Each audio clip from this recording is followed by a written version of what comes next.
Hello again. Just a reminder that the videos I've made in this series reflect the IELTS levels 4 and 5. That is very basic functional and vocational English. For IELTS level 6+, watch my latest series of videos. To achieve success by the end of this series of videos, you should be able to use a minimum of 250 words, both written and spoken, as conversational Australian English. This would deem you to be competent at a vocational level equivalent of IELTS level 5.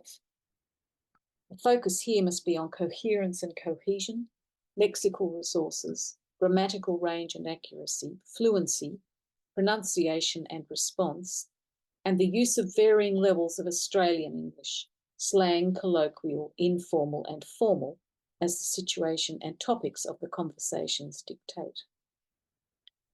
In earlier videos, we learnt the vocabulary associated with generations and family relationships, and an overview of the education from birth to adulthood in Australia.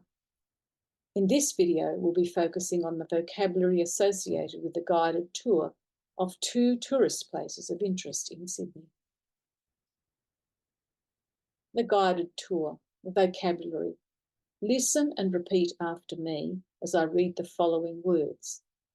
Can I suggest that you make a recording so you can hear any differences? Tourist, you say. Tour, guided, travel. Airport, train, bus, station. Walk, hike. Sightseeing. Traveller. Accommodation.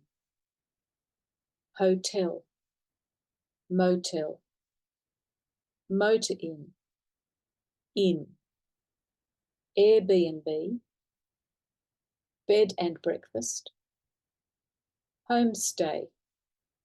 Venue. Young. Old. Carefree. Strict. Adherence. Guidelines.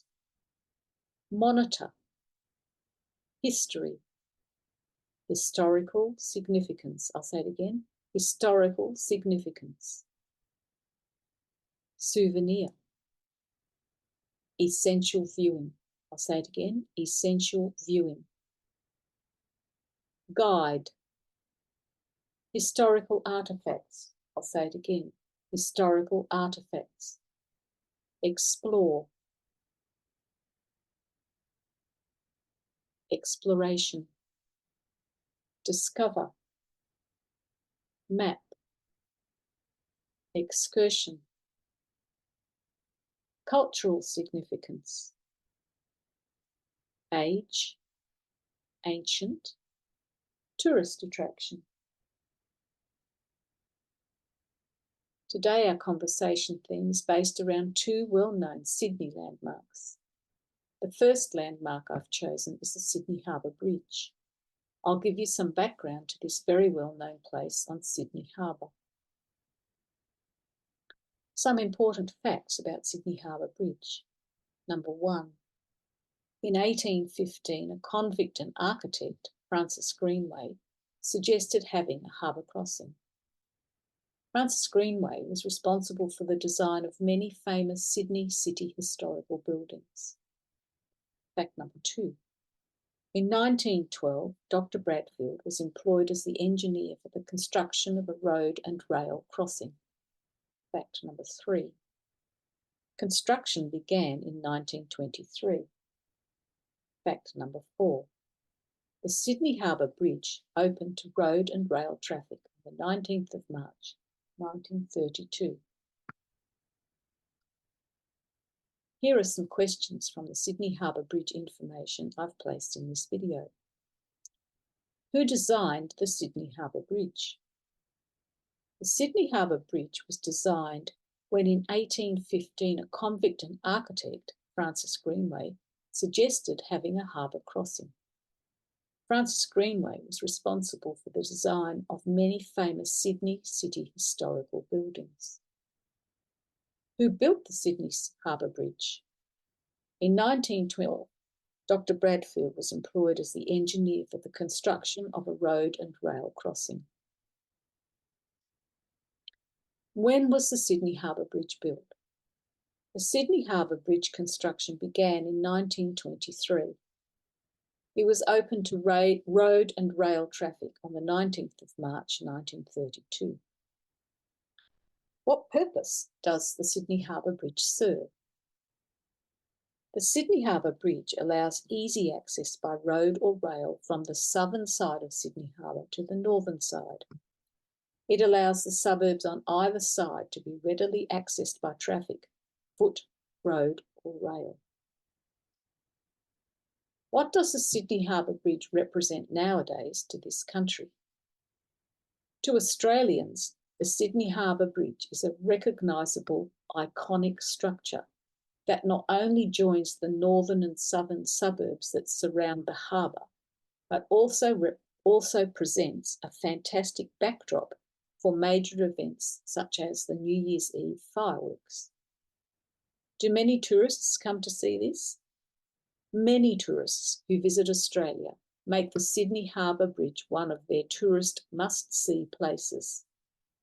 People can do the famous bridge climb walk, or they can simply use the footpath and walk across the bridge, or sit in one of the many spots around the harbour foreshores and just admire this structure. The second landmark we're going to look at is the Sydney Opera House. First fact, Jorn Utzon from Denmark won the design contract in 1956. Second fact, work began in 1959 and it took 14 years to complete at a final cost of $102 million, an increase from the predicted $7 million. Three fact, it was opened by Queen Elizabeth II on the 20th of October 1973. Fourth fact, it was designed and constructed with an awareness of environmental factors such as using seawater from the harbour to heat and cool the interior of the building. When was the Opera House built? The Sydney Opera House began to be built in 1959 and it took 14 years to complete at a final cost of $102 million, an increase from the predicted $7 million.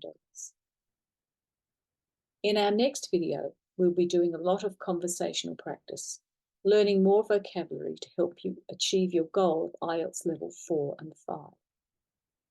Please continue to watch the next videos where you'll learn more conversational English and extend your knowledge and skills in Australian English, speaking, reading, listening, writing and understanding.